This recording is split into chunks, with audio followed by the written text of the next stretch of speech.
Continuamos con más en la revista para conocer la preocupación que tienen los empresarios privados a propósito de esta nueva ley de creación de empresas sociales que se ha anunciado, se ha aprobado en todo caso en todas las instancias de la Asamblea Plurinacional y se va a promulgar en las próximas horas por parte del presidente Evo Morales. Nos acompaña Gary Rodríguez, él es el gerente del Instituto Boliviano de Comercio Exterior. Muy buenos días, bienvenido a la revista. ¿Cuáles son las principales observaciones, temores que tiene el empresariado en cuanto a esta ley? Bueno, la Confederación de Empresarios Privados de Bolivia ha sido clara al decir que esta ley o proyecto de ley todavía no ha sido promulgada, confisca derechos, va en contra de la Constitución, genera inseguridad jurídica en el empresariado porque es totalmente desproporcionada en favor del trabajador y en contra del empresario. Y cuando digo empresario no me estoy refiriendo a la gran empresa, sino a la mayor cantidad de unidades productivas en el país que son pequeñas y medianas empresas. ¿Es el espíritu completo de la norma lo que está mal o son ciertos artículos que podrían modificarse y después quedar tranquilos? Se ha analizado esta ley al interior del empresariado y adolece de un mal congénito. En primer lugar, no fue nunca consensuada con el empresariado. Consensuar significa sentarse desde el inicio a explicar el motivo, la motivación, ¿verdad? Y avanzar para llegar a un punto donde no exista rechazo, no exista observación. Es que dice que está basada en un decreto supremo del 2013, que ya existía esa base. Que fue también rechazado. Es evidente que la Constitución Política del Estado establece la necesidad de precautelar los trabajos, ¿no? Precautelar al trabajador, pero también la Constitución establece garantías, entre otras cosas, para la propiedad privada, que es un derecho fundamental.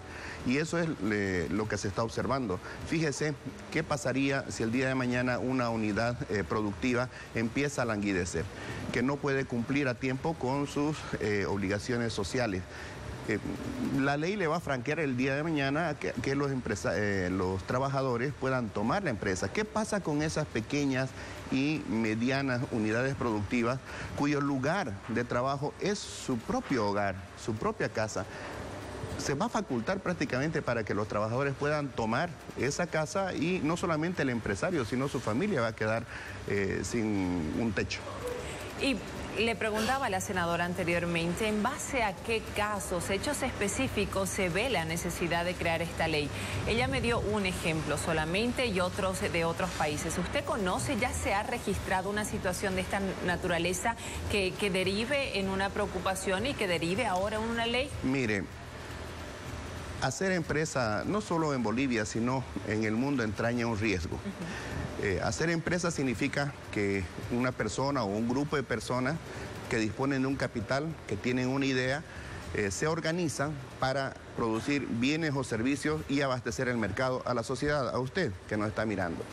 Una unidad productiva que va a tributar recursos para el Estado, para que pueda hacer su política social, para que pueda invertir, que va a contratar trabajadores y les va a garantizar ciertos ingresos, pero como toda unidad productiva comercial, esto en algún momento puede tener dificultades. ¿Qué pasa, por ejemplo, cuando incluso las propias empresas del Estado o el Estado mismo, a través de sus instituciones, contrata a una empresa y no le cumple a tiempo?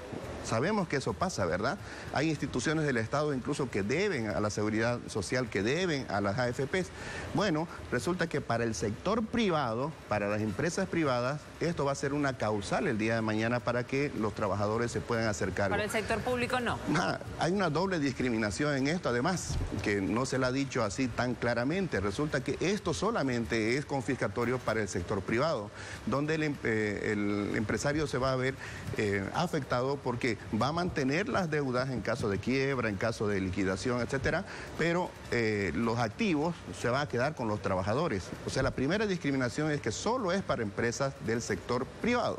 ¿Qué pasa con las empresas del Estado? Y la segunda discriminación es que esta ley se está enfocando solo en el trabajador del sector privado y no en los trabajadores de las empresas del Estado. Por lo tanto, hay una doble discriminación, como si hubiera una doble categoría de trabajadores o de empresarios.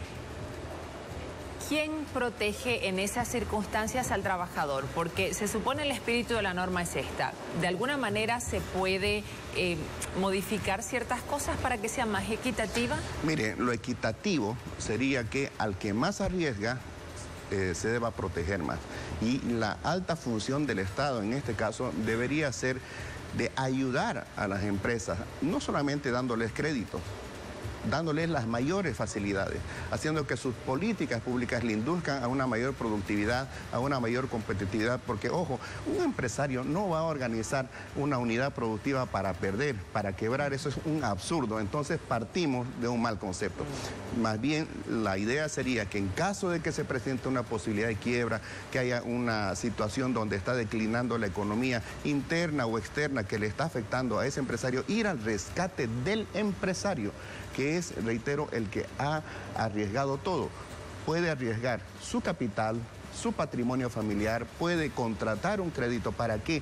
Para hacer una unidad productiva que surta de bienes y servicios, que surta de impuestos, que surta de trabajos y recursos en favor de la sociedad. Eso es un actor social, ese es un servidor social, como decía el expresidente del Banco Central. El enfoque está mal, entonces. Está Debería apoyarse al empresario para que él garantice la estabilidad de los trabajadores, no directamente irse a apoyar a los trabajadores. ¿Y en qué queda el empresario? Mire, es una señal perversa la que se estaría mandando, no solo para el inversionista nacional, sino para el inversionista extranjero.